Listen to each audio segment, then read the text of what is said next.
Shut up and get out of here. Gentlemen will suspend. Gentlemen will suspend. Get out of here, you loser. Come on.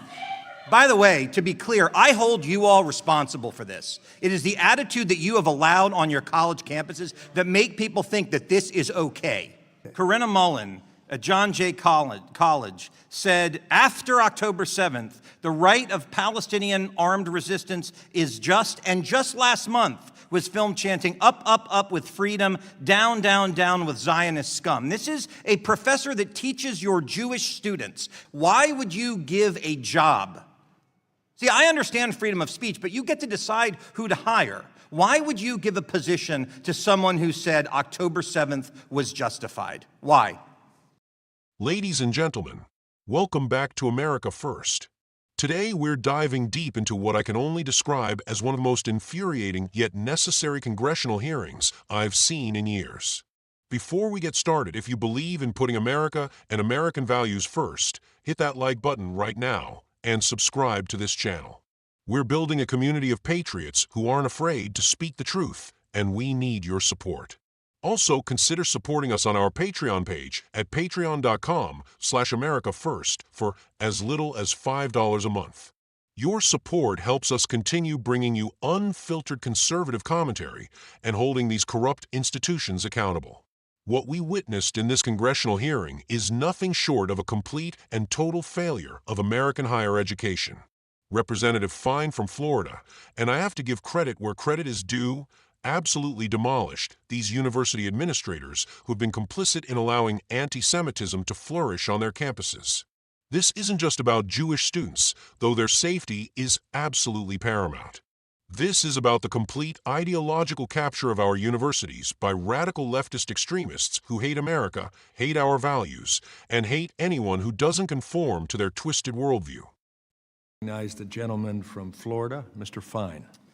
Thank you, Mr. Chairman. I'm going to be honest. I find the testimony today both disgusting, dishonest, and to be gaslighting, and I'm going to point it out here. We've heard that we unequivocally denounce anti-Semitism, unwavering support for our Jewish students. We have a zero-tolerance policy, and we will not put up with a call for violence. So let's explore that. I'd like to start with Dr. Rodriguez. Emmanuel Ness, the chair of your political science department, said he supports, quote, resistance by any means necessary, which includes violence. How can you say those statements that you support your Jewish students? Shut up and get out of here. Gentlemen will suspend. Gentlemen will suspend. Get out of here, you loser. Come on. By the way, to be clear, I hold you all responsible for this. It is the attitude that you have allowed on your college campuses that make people think that this is okay. That is why this happens, because you have someone like Emmanuel Ness that says resistance by any means necessary, and I assume this person still works at your school. Is that correct? Microphone, please. Any call for violence against Jewish members of our community is entirely unacceptable. So why does this person still work there? Any individual or faculty that has a complaint of breaking our rules, we will investigate them and take the appropriate disciplinary action if warranted. Corinna Mullen at John Jay College said, after October 7th, the right of Palestinian armed resistance is just, and just last month was filmed chanting, up, up, up with freedom, down, down, down with Zionist scum. This is a professor that teaches your Jewish students. How can you say you have an unwavering zero-tolerance policy when this person teaches at your school? Again, I believe that that faculty member is no longer teaching with the university. Any call for violence, any call for supporting Hamas or terrorism is entirely unacceptable, and we made those statements several times. At Berkeley, you're next. You created in the fall of 2024, you named Usama Makdizi the inaugural chair of a new endowed program in Palestinian Arab studies. On October 7th, Makdizi described the Hamas attack against Israel as, quote, resistance. Why would you give a job? See, I understand freedom of speech, but you get to decide who to hire. Why would you give a position to someone who said October 7th was justified? Why?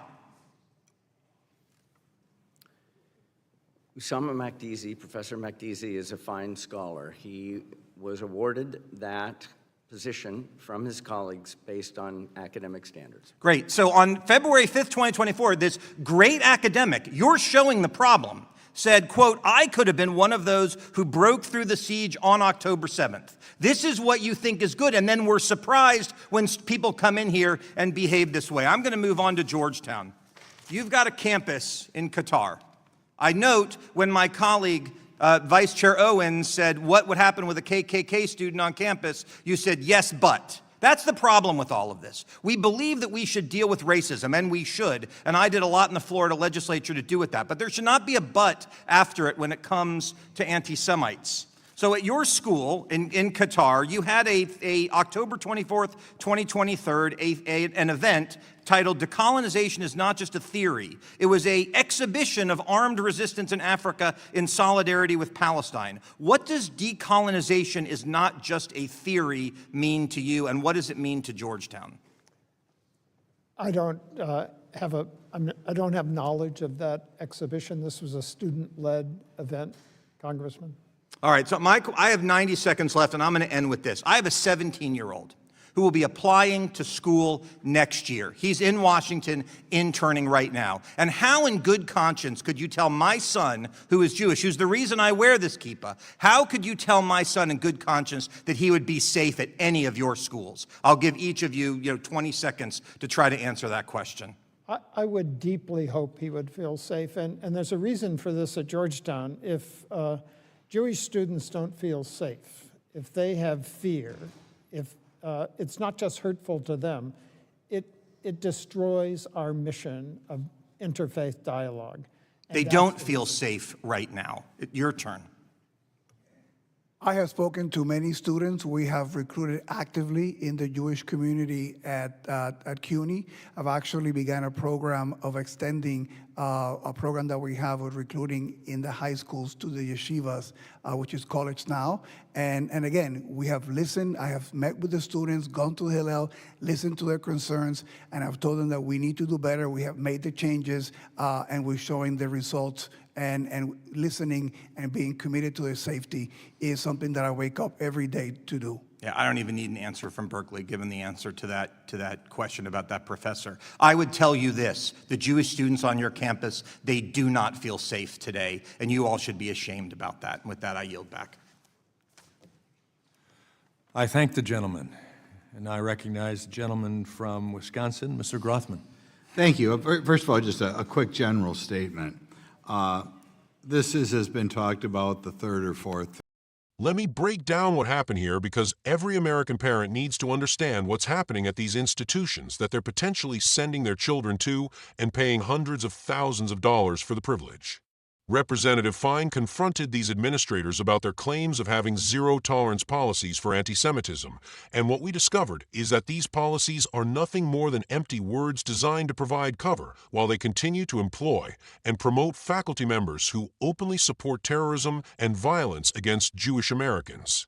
The first case Fine brought up was Emmanuel Ness, the chair of the political science department at what appears to be a major university, who said he supports, quote, resistance by any means necessary, which includes violence. Let that sink in for a moment, patriots. This is a department chair at a major American university openly advocating for violence. And when Fine asked if this person still works at the school, the administrator couldn't even give a straight answer. They gave some bureaucratic non-response about investigating complaints and taking appropriate action if warranted. If warranted, a faculty member advocating for violence against Jewish students and the university needs to investigate whether that warrants action. This is exactly what's wrong with higher education in America today. These institutions have become breeding grounds for radical leftist ideology, and they're so captured by this ideology that they can't even take decisive action against faculty members who openly advocate for violence. They hide behind bureaucratic procedures and academic freedom, while Jewish students fear for their safety on campus. The second case is even more egregious. Karina Mullen at John Jay College, after October 7th, said that Palestinian armed resistance is just, and just last month was filmed chanting up with freedom, down with Zionist scum. This is a professor who teaches Jewish students, patriots. Imagine being a Jewish student sitting in this woman's classroom, knowing that she views you as scum because of your heritage and your support for Israel's right to exist. How can any Jewish student feel safe or expect fair treatment from someone who has such obvious hatred toward them? The administrator claimed that this faculty member is no longer teaching at the university, but notice how they couldn't give a definitive answer. They said they believe she's no longer there.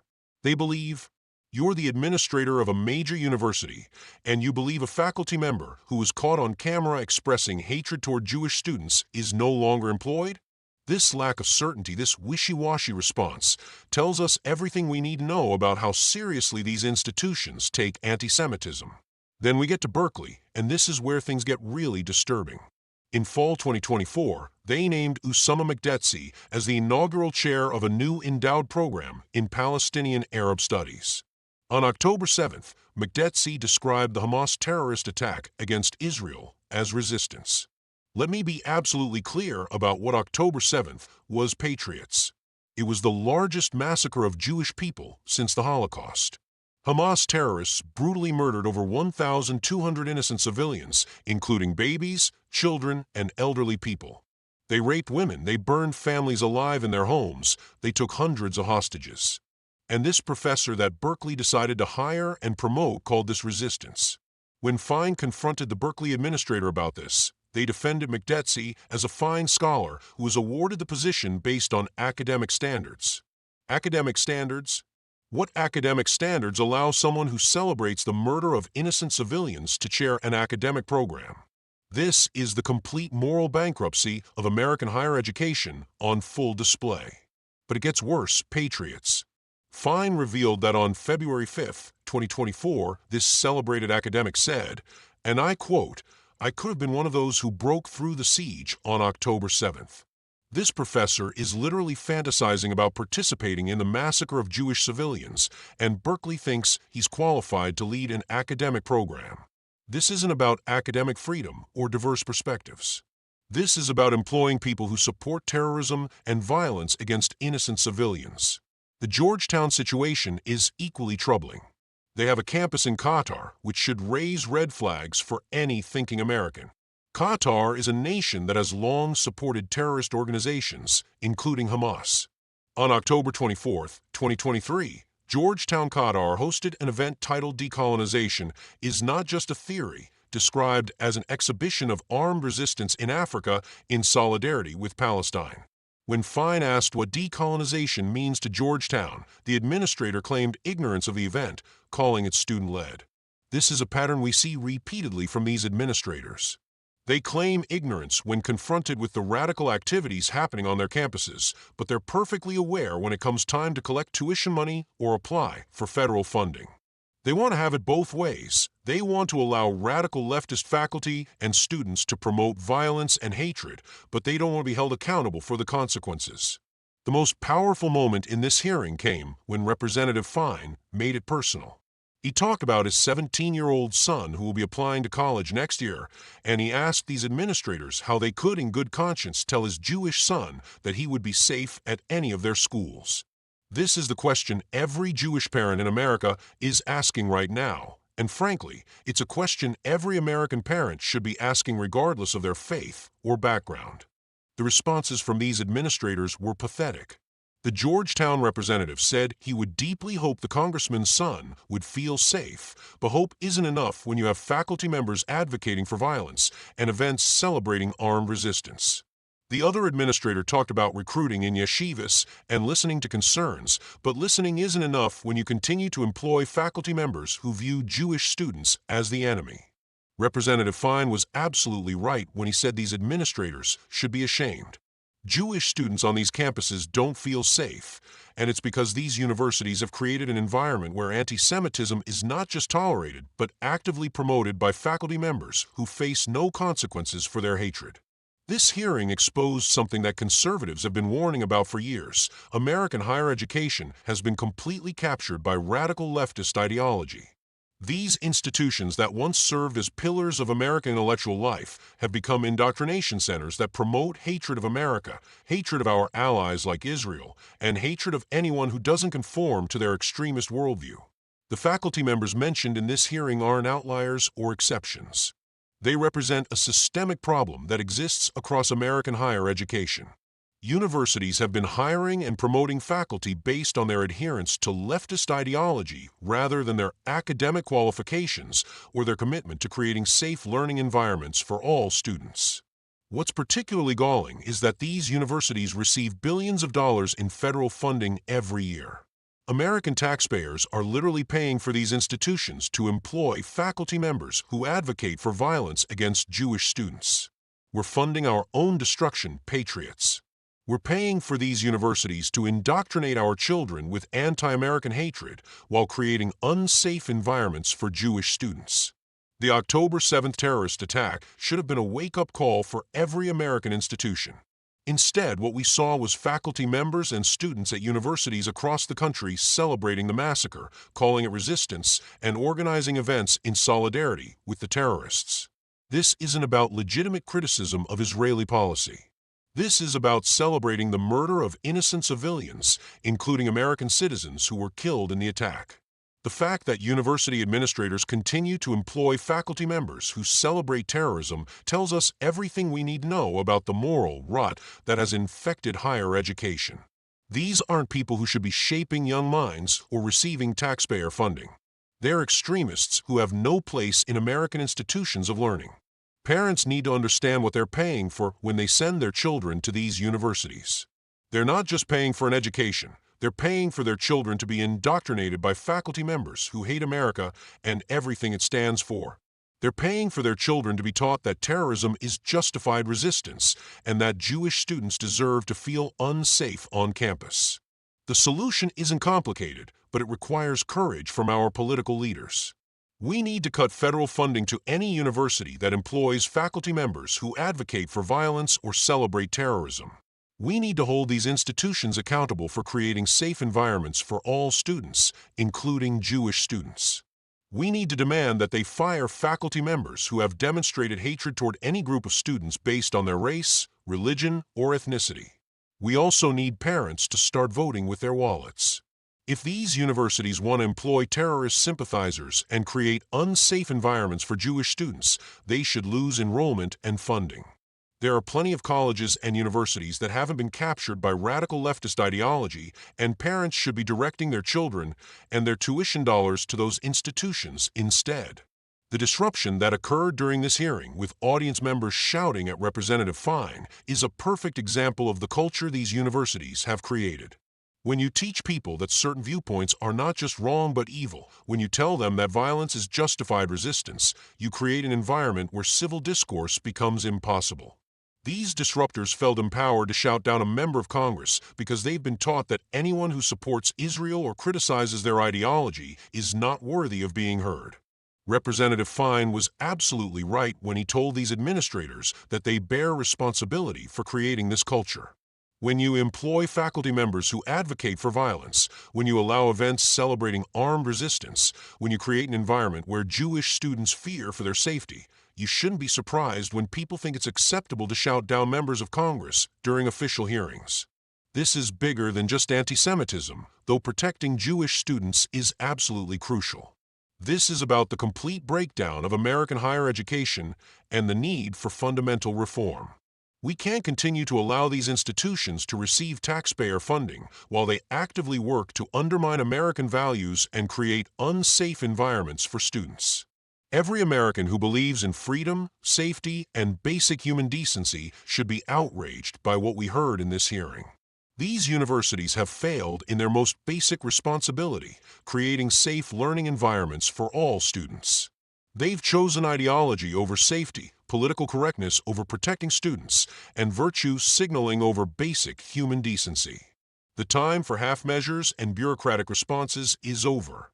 We need decisive action to clean up American higher education and ensure that no student, Jewish or otherwise, has to fear for their safety because of faculty members who celebrate terrorism and advocate for violence. Representative Fine showed us what real leadership looks like when he confronted these administrators directly and demanded answers. We need more leaders like him who are willing to hold these institutions accountable. Patriots, this is why we do what we do here at America First. This is why we need your support to continue exposing the truth about what's happening in our institutions. If this content opened your eyes to the reality of what's happening on American college campuses, hit that like button and subscribe to our channel. Share this video with every parent you know who might be considering sending their child to one of these universities. They need to know what they'd be paying for. And remember, you can support our work directly by visiting our Patreon page at patreon.com/AmericaFirst for as little as $5 a month. Your support allows us to continue bringing you the unfiltered truth about what's happening in America and holding these corrupt institutions accountable. Together, we can work to restore American values to our educational institutions and ensure that every student, regardless of their background, can learn in a safe environment free from hatred and intimidation. Thank you for watching America First. Stay strong, stay vigilant, and keep fighting for the values that make America great.